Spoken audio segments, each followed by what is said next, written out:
Magandang araw mga bata! Ako si Chevy. Welcome sa panibagong video sa segment na #ForMaChevyKnows. Ngayong araw, ang ating pag-uusapan ay tungkol sa hyperacidity. Ating sasagutin ang mga katanungang ano ang mga home remedies para sa hyperacidity? Ano ang mga gamot para sa hyperacidity? Kung ikaw ay interesadong malaman ang kasagutan sa mga tanong na ito, pakihambalos ang subscribe button at pakiting ang notification bell para lagi kang updated sa aking mga bagong uploads. Handa ka na ba? Let's do this!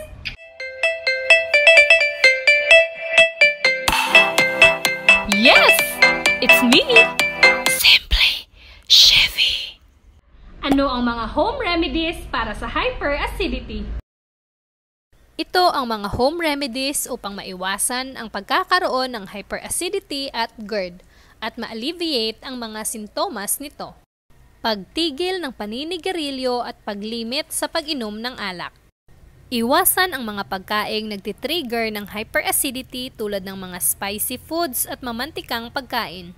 Iwasan din ang sobrang pag-inom ng kape at soft drinks. Iwasan din ang sobrang pagkain ng junk foods. Kapag katatapos ng kumain at may balak mag-exercise, intayin muna ang 1 oras bago mag-umpisang mag-exercise. I-manage ang inyong timbang at stress. Maaaring mag-yoga at mag-meditation para ma-manage ang stress. Magsuot ng maluluwang na damit. Huwag ang tight na damit lalo na sa belly area. Kumain sa tamang oras at huwag magpapalipas ng gutom. Huwag kumain ng madami lalong-lalo na sa gabi. Matulog ng naka-inclined ang ulo at balikat. At kapag nagawa mo na ang lahat at hindi pa din bumababa ang sintomas ng hyperacidity at GERD, maaari kang uminom ng antacid medication. Ano ang mga gamot para sa hyperacidity? Mayroong 3 klas ng gamot na nakapagpapababa ng hydrochloric acid secretion at nakaka-neutralize ng acid sa tiyan. Ito ay ang mga sumusunod. Una, histamine 2 receptor antagonist. Pangalawa, proton pump inhibitor. At pangatlo, antacid. Ang mga gamot under sa class na histamine 2 receptor antagonist ay ang mga cimetidine, famotidine, nizatidine at ranitidine. Ang mga gamot under sa class na proton pump inhibitor ay ang mga omeprazole, lansoprazole, esomeprazole, dexlansoprazole, pantoprazole at rabiprazole.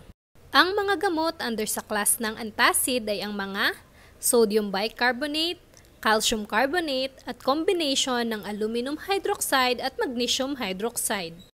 Para mas madali niyong maintindihan kung ano ang epekto ng mga gamot na ito at paano nakapagpapababa at nanuneutralize ang stomach acid, ito ang ating visuals. Kapag tayo ay kumakain ng mga protein-rich foods, ang dietary peptides ay magti-trigger sa pag-release ng gastrin papunta sa blood vessels o daluyan ng dugo sa ating tiyan.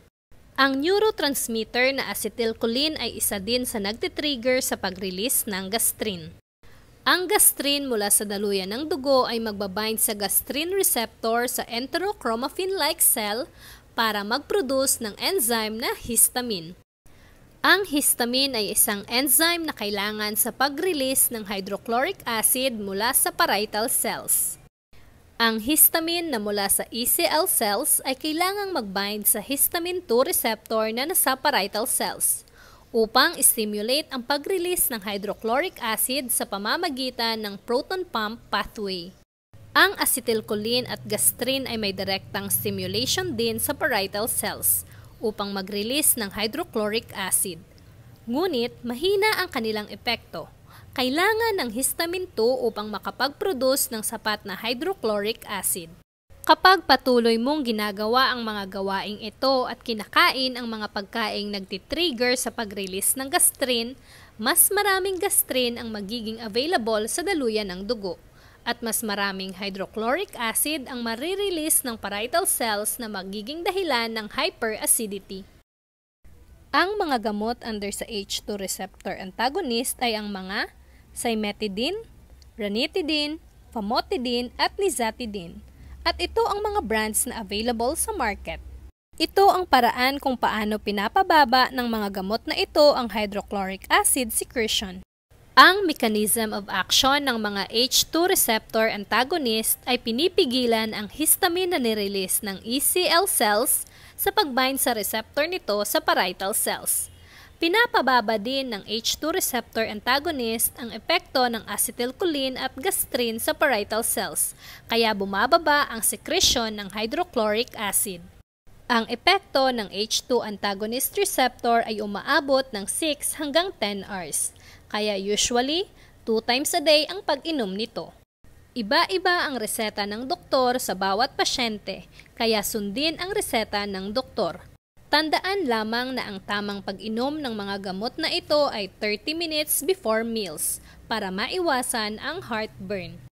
Ito ang mga gamot under sa group na proton pump inhibitor at ang mga brands na available sa market. Ang paraan naman kung papaano pinapababa ng proton pump inhibitor ang pagsikret ng hydrochloric acid sa tiyan ay: ang mechanism of action ng mga proton pump inhibitor ay binablock ang final pathway ng acid secretion, ang proton pump. Kaya pag nablock ang proton pump, napipigilan ito ang 90 to 98% ng hydrochloric acid secretion. Ang epekto ng proton pump inhibitor ay umaabot ng 24 hours, kaya ang pagreseta nito ay once daily. Ang tamang pag-inom ng mga gamot na ito ay 1 oras before breakfast. Ang mechanism of action naman ng mga gamot under sa class na antacid ay direktang ninoneutralize ang hydrochloric acid na napuproduce ng parietal cells para makabuo ng salt at water. Under sa class na antacid ay ang sodium bicarbonate, calcium carbonate at combination ng magnesium hydroxide at aluminum hydroxide. Ang mga antacid ay mga weak bases. Ito ang mga sample brands ng sodium bicarbonate na available sa market. Ang dalawang klase ng Gaviscon ay combination ng sodium bicarbonate at calcium carbonate. Ang sodium bicarbonate ay mabilis na nagre-react sa hydrochloric acid at nagpuproduce ng sodium chloride at carbon dioxide. Ang sodium chloride ay isang asin. Ang carbon dioxide naman ay isang gas na nagiging dahilan ng side effect na pagdighay. Bawal ang sodium bicarbonate sa mga pasyenteng may kidney disease, heart disease at high blood dahil sa sodium content nito na nakapagpapalala ng sintomas ng mga nabanggit na sakit. Ito ang sample brand ng calcium carbonate na available sa market. Ang dalawang klase ng Gaviscon ay combination ng sodium bicarbonate at calcium carbonate. Ang calcium carbonate ay isang antacid na may mas mabagal na reaksyon kisa sa sodium bicarbonate. Ito ay magpuproduce ng asin na calcium chloride at gas na carbon dioxide. Pagdighay din ang side effect ng gamot na ito. Ang calcium carbonate ay ginagamit din as calcium supplement, ngunit iba ang strength. Kung ikaw ay interesado, panuurin sa video na ito. Combination ng aluminum hydroxide at magnesium hydroxide. Ito ang mga sample brands ng magnesium hydroxide at aluminum hydroxide na available sa market. Ang reaksyon ng gamot na ito ay mabagal sa pag-neutralize ng hydrochloric acid. Nakabubuo ito ng asin na magnesium chloride at aluminum chloride at tubig. Dahil walang carbon dioxide gas ang nabubuo, hindi ito nagdudulot ng side effect na pagdighay. Ang aluminum hydroxide ay may side effect na constipation. Ang magnesium hydroxide naman ay may side effect na diarrhea.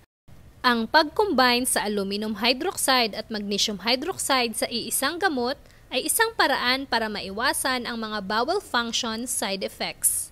Ang mga antacids ay short-acting, meaning umaabot lamang ng 1 hanggang 2 oras ang epekto nito. Ang mga antacid ay dapat iniinom pagkatapos kumain o after meals. Ang mga antacids ay may direktang epektong nakapagpapababa ng absorption ng ibang gamot kapag isasabay ang pag-inom. Kaya, huwag itong isasabay sa pag-inom ng kahit anumang gamot sa loob ng 2 oras. Ako si Chevy na nag-iiwan ng paalala. Ang ating gut health ay pangalagaan. Para laging, okay ka ba tiyan? And I love you! Sana'y kayo'y may natutunan sa ibinahagi kong kaunting kaalaman, mga bata. Hanggang sa susunod nating pagkikita. Paalam! Magandang araw, mga bata.